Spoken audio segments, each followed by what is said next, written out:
તરફ રાજ્યમાં અલગ અલગ જગ્યાએ અલગ અલગ જિલ્લાઓમાં ગેરકાયદે દબાણો અને બાંધકામો પર ગાજ વરસી રહી છે, તેને ડેમોલિશ કરવામાં આવી રહ્યું છે। ત્યારે અડાલજ ખાતે પણ રોડની આસપાસ ઘણા બધા ગેરકાયદે બાંધકામ જે છે તે ખડકી દેવામાં આવ્યા હતા। તેના ડેમોલિશનની કાર્યવાહી જે છે તે આજે હાથ ધરવામાં આવી।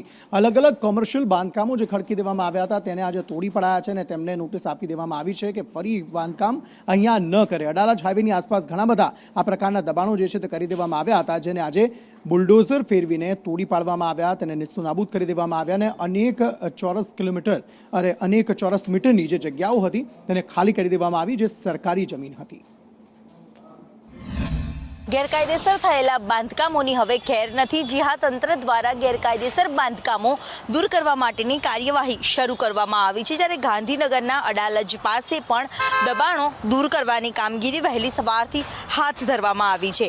હાઈવે આની આસપાસ આવેલા દબાણો તોડી પાડવામાં આવી રહ્યા છે। રોડને અડીને આવેલા કોમર્શિયલ બાંધકામો છે તે હાલ વહેલી સવારથી તોડવાની તૈયારીઓ દાખવવામાં આવી હતી અને તમામ તૈયારીઓને આજે તમામ જે બુલડોઝર ફેરવવામાં આવી રહ્યા છે, તો જે ગેરકાયદેસર દરગાહ હતી તેને પણ તોડી પાડવાની કાર્યવાહી છે તે હાથ ધરવામાં આવી છે। મહત્વનું છે કે અમુક સંવેદનશીલ વિસ્તાર હોય કે પછી વારંવાર જે તંત્રની ટીમ ઉપર પણ હુમલા થતા હોય છે, તેને ધ્યાનમાં રાખીને પોલીસ બંદોબસ્ત સાથે આ ડિમોલેશન છે તે હાથ ધરવામાં આવ્યું છે। કેમેરામેન સંદીપ રાઠોડ સાથે દિવ્યા ચૌહાણ, સંદેશ ન્યૂઝ, ગાંધીનગર।